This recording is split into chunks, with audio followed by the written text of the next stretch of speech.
troublemaking friends and I were 13, we were always up to some kind of mischief. One of our favorite things to do on Saturday nights was Ding Dong Ditch. This was about 10 years ago, and we all lived on the same street in a typical suburban neighborhood. Back then, there were fewer houses and more patches of woods scattered around. For the sake of the story, I'll call my friends Mark, James, and Matt.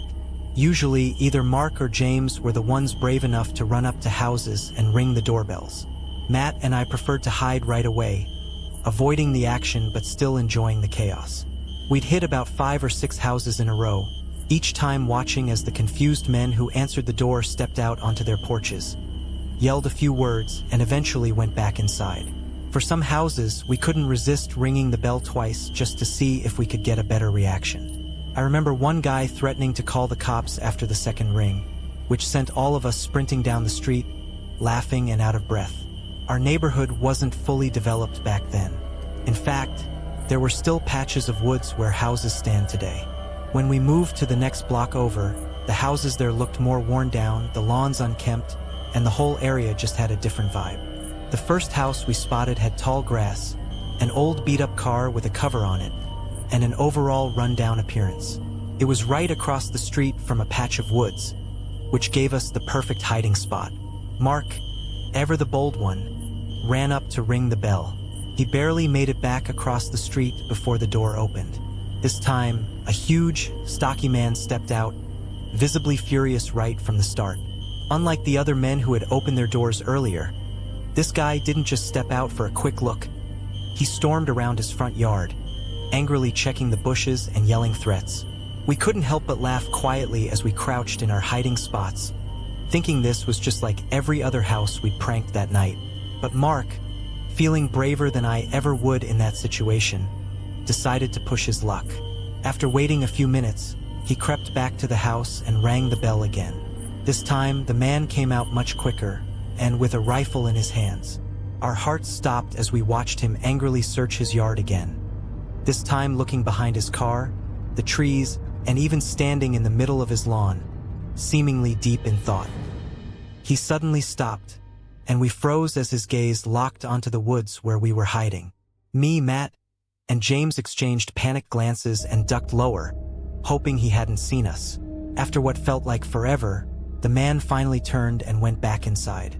But before we could breathe a sigh of relief, we saw him appear at his front window, staring out like a statue, eyes fixed on our direction. Meanwhile, Mark, being completely unaware of the man's eyes on us, crept back toward the front door for another ring. We were too terrified to call out and warn him. He rang the bell once more and took off running, but the man didn't move right away. He just stood there at the window, motionless, as if he was calculating his next move. After what felt like an eternity, the man finally disappeared from view. We thought we were in the clear until suddenly, from across the street, we heard Mark shout, "Run!" Before we could even process what was happening, we heard the sound of heavy footsteps behind us. When we turned, we saw the man charging toward us, rifle in hand, pointed directly at us. Panic surged through us like never before, and we bolted, running as fast as we could toward Mark, who was waiting for us across the street. We sprinted through the neighborhood, not stopping until we were sure the man was no longer following us. Later, Mark explained that while we were hiding, he saw the man sneaking into the woods, rifle in hand, trying to sneak up on us. His shout had been our only warning. We never reported the incident to anyone. We didn't tell our parents or the police. We just shared the story with a few of our friends and left it at that. Luckily, the man lived several blocks away, and we made sure to avoid that house from then on. I lived in what felt like a house straight out of a nightmare for a few weeks. At the time, I was a college student, and my parents were kind enough to pay for a small house where I could live on my own. I know I was lucky, and I was really grateful. The house itself was nothing special, just a modest place, not too big, not too fancy. For the first few days, I was happy with it, and everything seemed normal. But soon enough, strange things began to happen, and the peace I felt there quickly vanished. It all started one rainy Saturday. I didn't have much going on, so I spent the day relaxing in the living room, watching TV. After a few hours of mindlessly flipping through channels, I suddenly heard a scraping sound on the floor behind me. Startled, I glanced around the room, thinking maybe a stray animal had somehow gotten into the house. But nothing was there. I shrugged it off, convincing myself it was nothing, and went back to watching TV. That was the first odd thing, though I didn't think too much of it at the time. The rain kept pouring down throughout the day and into the night. I used it as an excuse to stay in and avoid going out. The storm was loud, but the sound of rain against the windows was kind of soothing in a way. Then, just as I started to relax again, I thought I heard something coming from the kitchen. I know it sounds ridiculous, but I grabbed a pillow, like it would somehow protect me, and cautiously walked over to the kitchen doorway. When I peeked inside, I froze. There, in the middle of the kitchen floor, was a box of Cheerios, spilled open with hundreds of little O's scattered everywhere. I had no idea how that could have happened. I hadn't touched the box. After standing there confused for a moment, I set the pillow down and started cleaning up the mess. As I was picking up the Cheerios, I suddenly heard a loud creak, the kind of sound wooden floors make when someone steps on them. The noise came from near the kitchen table. My heart skipped a beat, quickly looked up, but no one was there. I felt a creeping sense of unease. I tried to brush it off, telling myself I was just being paranoid, hearing things that weren't there. I finished cleaning up and went back to the living room, trying to distract myself with the TV. Outside, the thunder was growing louder as the storm passed directly overhead, but oddly enough, the sound helped calm me. That calm didn't last long, though. At some point, I must have dozed off, but I was jolted awake by what I thought was a loud bang or thud coming from somewhere downstairs. Disoriented, I glanced around, but everything seemed normal. Deciding I'd had enough for the night, I turned off the TV and headed upstairs to bed. The next day was uneventful, and so was the day after that. I began to think that maybe I'd overreacted and that there was a reasonable explanation for what I'd heard. But then, a few days later, the rain returned, and so did the strange occurrences. I woke up that morning feeling awful, like I had spent the whole night drinking, though I hadn't touched any alcohol. My head was pounding, my stomach felt queasy, and I could barely muster the energy to get out of bed. The gloomy weather outside didn't help. It made me want to stay curled up under the blankets all day. I ended up spending most of the day in bed, with the TV on in the background just for some noise. I had a trash can next to me, just in case I needed it. At one point, around midday, I decided to mute the TV because I thought I heard something. The sound was faint, but it was definitely coming from above me, the attic. Now, the attic entrance was actually in my bedroom, with most of the attic space right above that room. I heard the noise a few more times, like something, or someone, was moving around up there. It wasn't just a random creak. It was deliberate. Despite feeling sick, I forced myself out of bed and grabbed an old baseball bat I kept around. I was nervous, but I pulled down the string to open the attic door and climbed up the stairs. The attic was mostly empty, aside from a few old boxes left behind by the previous owner. I flipped on the light switch, but there was nothing up there that could have made the sounds I heard. No animals, no intruders, nothing. Still, I couldn't shake the feeling that something wasn't right. I hurried back down, still feeling uneasy but too sick to dwell on it for long. That night, I was woken up again by a noise, this time louder and more distinct. It sounded like something heavy hitting the floor above me. The attic again. My heart started racing as I realized that I had to check it out. With the same baseball bat in hand, I pulled down the attic door once more, determined to figure out what was going on. I shouted into the darkness, trying to sound intimidating, but before I could even reach the light switch, I heard it. A child's giggle, echoing from the pitch-black attic. Words can't describe the terror that gripped me in that moment. My whole body felt weightless, as if my soul was trying to escape. The fear I felt was beyond anything I'd ever experienced. I didn't stop to think or investigate further. I bolted out of the house as fast as I could, not even bothering to grab anything. In the pouring rain, I called my dad, begging him to come pick me up.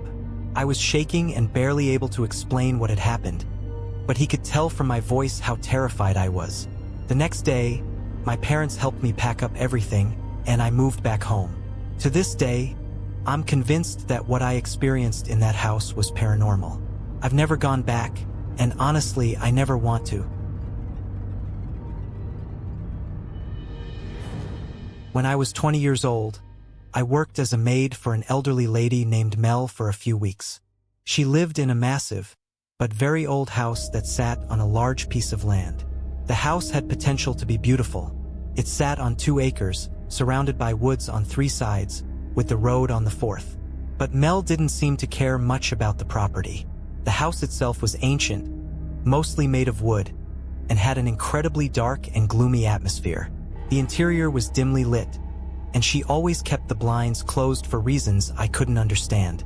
Whenever I would open them to let in some sunlight, they'd be closed again the next time I came back to the room.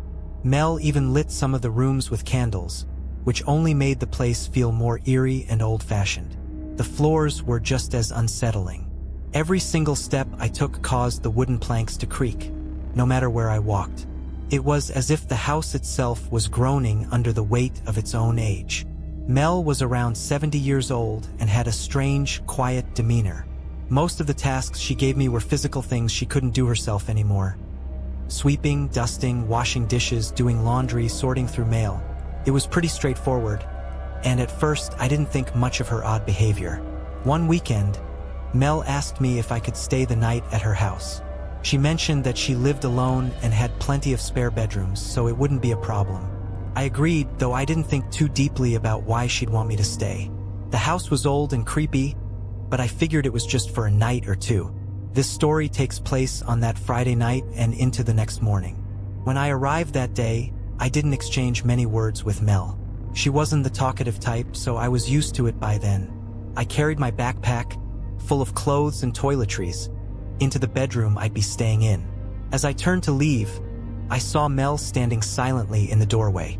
She had a way of creeping up on me without making a sound, and her presence always felt unnerving. She didn't even say hello. She just instructed me to start cleaning the room immediately. After that, she told me to tidy up the whole house and disappeared upstairs. For the rest of the day, I didn't see her at all. But I could hear her slow, deliberate footsteps creaking back and forth upstairs. It was strange because I couldn't figure out what she was doing. There were no TVs in the house, no radio, no visible hobbies or activities. Just her pacing. The only thing she was very clear about was the basement. She made it explicitly off-limits, warning me never to go down there under any circumstances. That struck me as odd, but I didn't question it at the time. When night came, I went to bed early. This was before smartphones were everywhere, so I didn't have any way to pass the time besides lying there. The bed was awful, hard and uncomfortable, and the room was too cold. I couldn't sleep, and it felt like hours before I started to drift off. Then, in the middle of the night, I was startled by the sound of footsteps outside my bedroom door. They were slow, deliberate, and unmistakably close. At first, I thought maybe Mel was just going to the bathroom, but then I heard the footsteps stop right outside my door. I sat up in bed, listening intently. I could hear the floor creaking under her weight as she stood there, not moving. It was unnerving. After what felt like an eternity, she finally walked away, and I heard her footsteps creak down the stairs. A door opened and closed from somewhere downstairs, and I had a sinking feeling it was the basement door. Time passed, probably an hour or so, when I heard the door downstairs open and close again, followed by heavy, slow footsteps climbing the creaky stairs. This time, the steps stopped at my door again. My heart was pounding as I lay there, pretending to be asleep, pulling the sheets over me for some false sense of security. I listened as the doorknob slowly turned. The door opened, and I heard Mel take a few steps into the room. She paused, then turned and walked back out, closing the door behind her. That was when I knew something was seriously wrong. This wasn't just strange behavior. Something about Mel was dangerous. I couldn't shake the thought of the basement and what she might be hiding down there. My curiosity, mixed with fear, got the best of me, and I decided I had to see what was in that basement. I waited until I was sure she was asleep, then I tiptoed out of bed and down the creaky stairs. I was terrified of making too much noise, but I pressed on. I found the heavy basement door, opened it as quietly as I could, and flicked on the light. The stairs down to the basement seemed endless as I descended, each step echoing through the house. When I reached the bottom, I was greeted by a horrifying sight. There, in the middle of the basement, were 2 old wooden chairs. And sitting in those chairs were 2 decaying corpses. They had wigs on, as if someone had dressed them up, and I could see bugs crawling over one of the bodies. The smell hit me, and I had to fight the urge to vomit. I forced myself to move closer, needing to confirm that what I was seeing was real. Both corpses had men's wigs on, and one of them was even wearing a beret. I didn't know much about corpses or how long it takes for them to decay, but these looked like they had been there for almost a year. I was frozen in place, my heart pounding in my chest. Then I heard it, the sound of footsteps upstairs. Mel was awake, and she was coming down to the basement. Panic surged through me as I realized I had no time to hide. I ducked behind an old couch in the corner, covering my mouth to keep from making a sound. I listened as her slow, heavy footsteps descended the stairs one by one. When she reached the bottom, I heard her whisper my name. I peeked around the side of the couch and saw her. She was standing halfway across the basement, holding a large kitchen knife in her hand. I knew I had to act fast. I couldn't outrun her upstairs, but I could outrun her across the basement. With all the strength I had, I bolted for the stairs. She screamed my name and gave chase, but she was too slow. I flew up the stairs, grabbed my backpack from the bedroom, and ran out the front door to my car. As I started the engine, I looked back at the house and saw her standing in the doorway, watching me with that same unsettling stare. I drove off the property and didn't stop until I was safely back home. Thankfully, I had never given Mel my address or phone number, so she had no way of contacting me. I'll never forget what I saw in that basement, or the way Mel had looked at me with that knife in her hand. To this day, I still wonder who those corpses were. I can only guess that one of them belonged to her dead husband, who she had mentioned once or twice. As for the other, I'll never know. But whatever the story was, it's something I'll never forget, and I'm just grateful I got out of there when I did.